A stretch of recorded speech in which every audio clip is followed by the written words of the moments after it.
इसमें हम लोगों को एक क्वाड्रेटिक इक्वेशन दे रखी है जिसको कि सॉल्व करके हम लोगों को x की वैल्यू निकालने के लिए बोला गया है। ठीक है, तो कभी भी जब हम लोगों को कोई क्वाड्रेटिक इक्वेशन दे दी जाती है तो सबसे पहला काम क्या होता है, उसकी फॉर्म को चेक करना।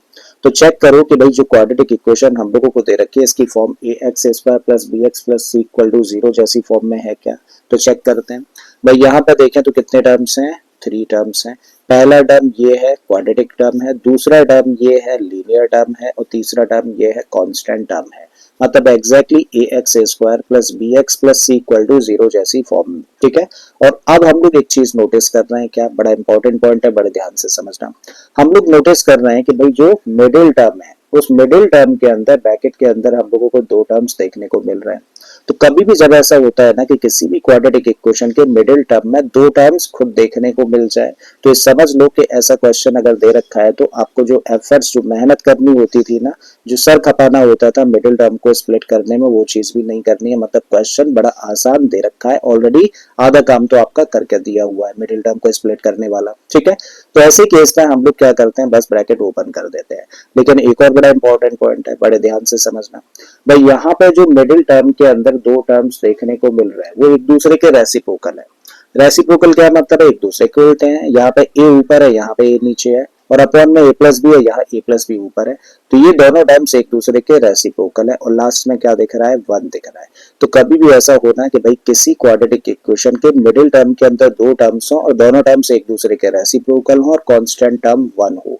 तो एक खास तरीका बता रहा हूँ ऐसे क्वेश्चंस को इजीली करने का। वो तरीका क्या है, बड़े ध्यान से इस चीज को ऑब्जर्व करना। देखो ये वाला जो टर्म है ना, इसको आप एज इट इज लिख लो। ब्रैकेट के अंदर जैसी भी चीजें हैं एज इट इज पुट कर दीजिए।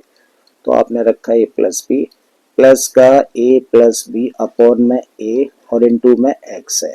और यहाँ इस 1 की जगह पे क्या रखने जा रहे हैं भाई, 1 की जगह पे हम लोग रख रहे हैं इन 2 नंबर्स का प्रोडक्ट, एक दूसरे के रेसिप्रोकल है तो दोनों का मल्टीप्लाई करेंगे तो 1 ही आएगा।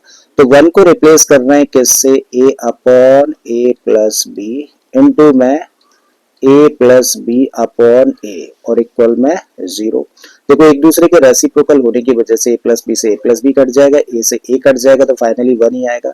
मींस हम लोगों ने ओरिजिनल वैल्यू चेंज नहीं करी है, सिर्फ उसकी फॉर्म चेंज कर दी है। करेक्ट है। अब क्या करिए, मिडिल टर्म को ओपन कर दीजिए। तो x² as it is, plus का साइन है लगा दीजिए। यहाँ पर क्या लिखा है, a upon a plus B as it is हम लोगों ने रखा। ब्रैकेट के बाहर x है तो इसका मल्टीप्लाई होगा, तो x का मल्टीप्लाई कर दिया प्लस के साइन के साथ a प्लस बी अपॉन में a है, ब्रैकेट के बाहर x है तो इस टर्म को भी मल्टीप्लाई करेगा तो x, प्लस में a upon a plus B into में a plus B upon a and this equal to 0। ठीक है, अब देखो इन 2 टर्म्स में क्या कोई चीज कॉमन दिख रही है, तो आप कहेंगे यस x यहाँ पर है और x यहाँ भी है तो x कॉमन ले सकते हैं।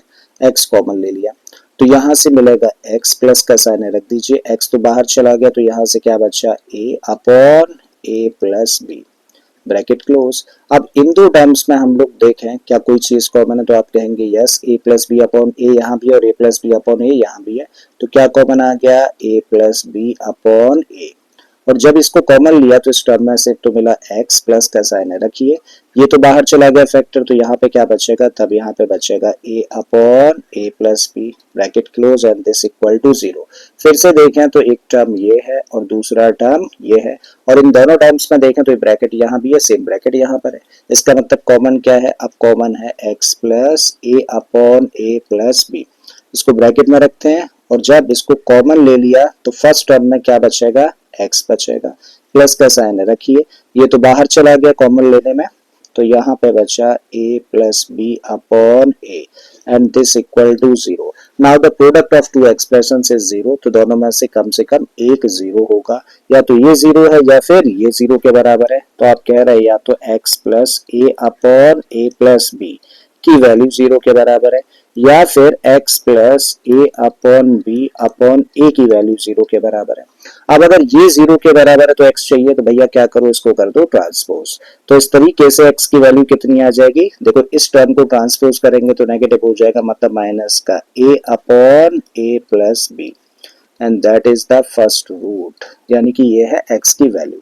यहां से इसको ट्रांसपोज कर दें तो आप इसको लिख सकते हो x equal to minus a plus b upon a and that is another root। ठीक है, तो ये आंसर हुआ भाई इस क्वेश्चन का।